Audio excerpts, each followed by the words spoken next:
salvation. The subject of today's discourse is the path of salvation. As you all know, everything moves. Humans will have to move. Nobody can remain stationary, and life represents that movement. There must be movement in human life, as in all strata of life. In our physical stratum, we'll have to solve so many problems. And in the physical stratum also, the goal is the cosmic welfare, the supreme welfare. As this physical stratum, however, is a creation of fundamental relative factors, which are also moving, there cannot be any permanent goal or permanent point of stagnation in this realm. Really speaking, there cannot be any progress in the realm of physicality, nor in the psychic arena. You are moving, solving one problem, a few more problems will be created and so on. But human beings cannot remain idle, they will have to move forward. In psychic stratum also, so many psychic knots are non-knotted, but so many psychic problems are again created. If there is no proper adjustment amongst physical, psychic and spiritual movements, the psychic side of humans will get unbalanced, and many new psychic diseases will get created. This is the present position of the world. There has been enough physical progress, less spiritual progress. The psychic structures of humans have lost their equilibrium, rather their equipoise, and that's why the modern society is suffering from so many psychic ailments. Really speaking, there cannot be any true progress. In the psychic arena, progress can be only in the spiritual level.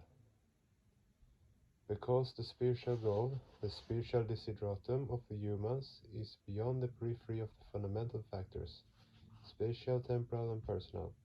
So a wise person is to move on towards the spiritual goal. While moving along the path of beatitude, they will do their physical and psychic duty properly. This is the true path. Now everything moves, and that movement is of systolic nature. Wherever there is any movement, there is pulsation. Without pulsation, there cannot be any movement. And this pulsation, that is movement through speed and pause, is an essential factor for each and every animate or inanimate object. Wherever there is existential factor, there must be this pulsation. An entity acquires strength and stamina during the pause phase and emanates vibration during the speed period. There cannot, however, be any absolute speed or absolute pause in the created world. For a proper or a well-knit structure, there must be one nucleus, and there must be many entities moving around that nucleus. Whether we're within a very little atom or in this vast cosmological order, the same movement is there around a nucleus. Hence, in the middle, there is the nucleus, and everybody is moving around it, and always the path is to some extent elliptical. I said to some extent, as it is not actually elliptical. In the case of atoms, electrons are moving. In case of our ethereal order, the moon moves around the earth. In case of our solar system, so many planets are moving around the sun. And in the supreme cosmological order, the point of command is Paramapurusha.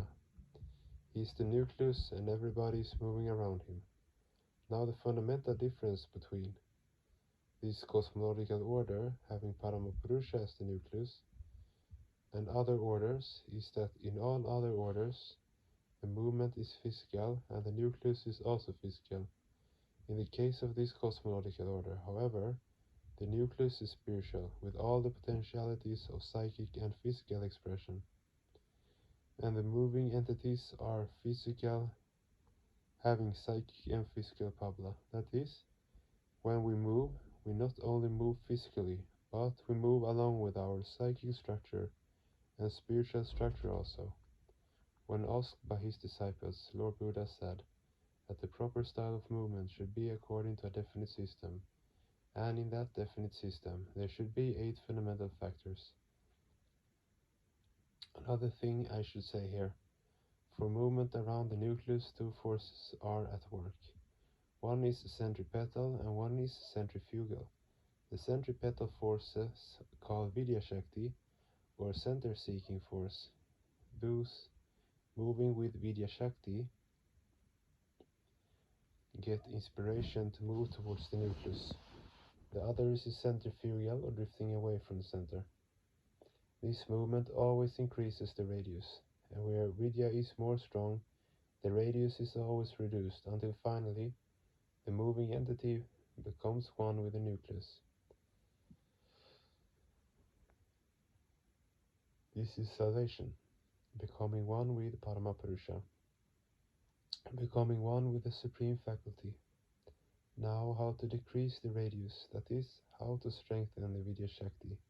That is a spiritual secret. Lord Buddha says there are 8 factors. Those factors will help the spiritual aspirant in lessening the length of the radius. The first is Samyak Darshan, or proper philosophy. One must know what one is and what is one's goal. A goalless march is meaningless, mere wastage of time and energy. So the aspirant must know who he or she is, and what is the goal, what is his or her destination. When moving along the road, if you don't know what is your destination, your energy is wasted. So you should know what is your goal, and this is called Samyak Darshan in Sanskrit. The second important factor is Samyak Sankalpa.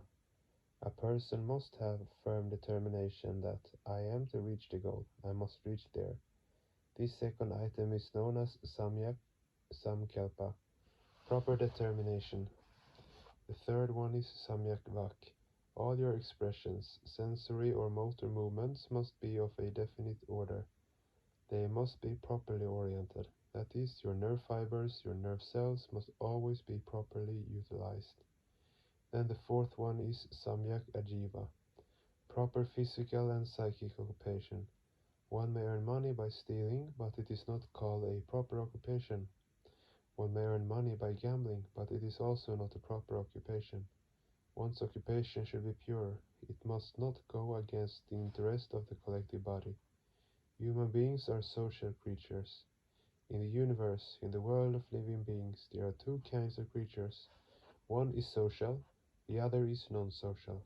Human beings are social. Lions are social. And there are many other animals who live together. There are certain creatures who are non-social. Tigers are non-social. Goats are non-social. Human beings are social creatures, you see. I never say that human beings are social animals. Old Odysseans used to say that humans are rational animals. I never say they are rational animals.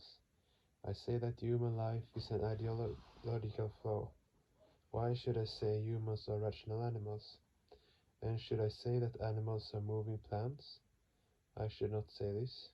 So humans are social creatures, and nobody should be allowed to go against the collective interest of the society.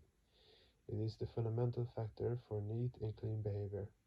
So the fourth factor is Samyak Ajiva. That is, you must have proper occupation.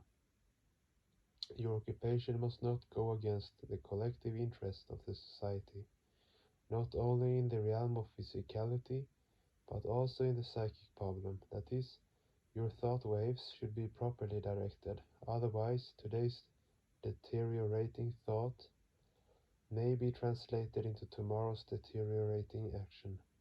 One first thinks, then does accordingly. So thoughts should be pure and properly directed. The fifth item is Samyak Vyayam. It means proper exercise. We do so many physical exercises, engage in so many sports and pastimes for the development of physical health, and it is a necessity, rather a dire necessity for a living society. But most people neglect the exercise of their mind and spirit. Human existence has got 3 parts, 3 important and inseparable portions: physical body, psychic body, and spiritual body. So there must be proper exercise of not only the physical body, but also the psychic and spiritual bodies. Samyak Vyayam denotes proper physical, psycho-spiritual exercise. Then the sixth one is Samyak Karmanta. Whenever you start a work, you should complete the work with a proper zeal and proper sincerity. The finish should be of perfect order. Starting a particular work, but leaving it unfinished is not good. When you have started any work, you must finish it properly. Let there be so many troubles, so many dangers, so many adversities. But when you have started it, complete it neatly. Then the seventh is Samyak Smriti. It means proper memory. What is memory? Anubhuta Vishaya Sampramoshaha Smritihi. When you felt one thing in your mind, perceived something or conceived something, and when afterwards, with your mental force, you recreate that thing in your mind, that process of recreation is called memory. For this memory, for the cerebral memory, we require nerve fibers and nerve cells, hence the medium. Memory of this life may be carried over to the next life, but the nerve cells of this life won't be carried over to the next life, because nerve cells will become one with the earth. Then how is memory of one's life carried over to another life? It is due to an extracerebral process. In this process, one of the factors of this quinquelemental world serves as the medium. Here Samyak Smriti means proper Smriti, that is proper memory. You should remember the proper thing which deserves remembering. And what is that? You are to do japa of your mantra always. While doing meditation, you do it while doing worldly duties, while attending to mundane duties. You should also remember your mantra mentally. Generally, you forget it. You are so much disturbed and so much engaged in the work that the work takes the prominent role and your own incantation becomes less important. When by dint of constant practice you don't forget this mantra, you don't forget this incantation, it is Samyak Smriti. This is proper memory. The last one is Samyak Samadhi, that is, proper suspension of mind. What does that mean? When one sincerely meditates on a particular object, one's mind gets attached and that attached mind gets suspended in that object. Now when Paramapurusha is the object of meditation, what happens? When the mind gets attached, you become one with Paramapurusha. That suspension of mind in Paramapurusha is called salvation. This is the Eightfold Path. Now each and every living being is moving, not only with the physical body, but also with the psychic and spiritual body. They are moving around the supreme hub. Now, if they remember that their goal is the supreme nucleus, Paramapurusha, what will happen? The length of the radius will go on decreasing and decreasing, and when it becomes zero, the moving entity will become one with the nucleus. It is the path of salvation. When one's mind is not properly objectivated, i.e., when one gets attached to only matter, one may be reduced to the status of quinquelemental objects like earth, stone, sound, etc.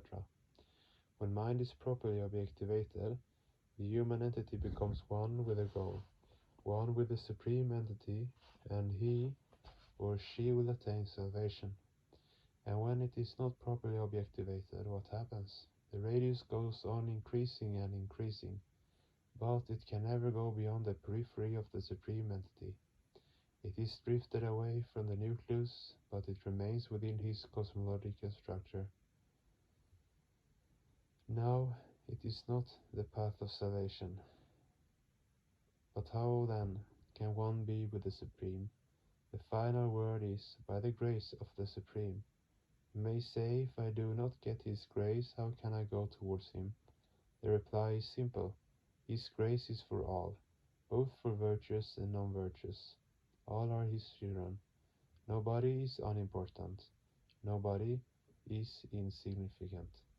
The thing is that somebody realizes that grace and somebody does not. Why does somebody realize the grace and somebody not? The reason is that while moving along this path around the supreme nucleus in the cosmological arena, if one holds the umbrella of ego over one's head, what happens? Suppose it rains and you're holding an umbrella over your head, what happens? Will you be drenched by the rain? No, if you want to be drenched, you will have to move the umbrella. Similarly, if you are moving around the Supreme Father and holding up the umbrella of ego, you won't be drenched by His grace. And if you remove that umbrella of ego, you will be drenched by His grace, and you will feel that His grace is for you.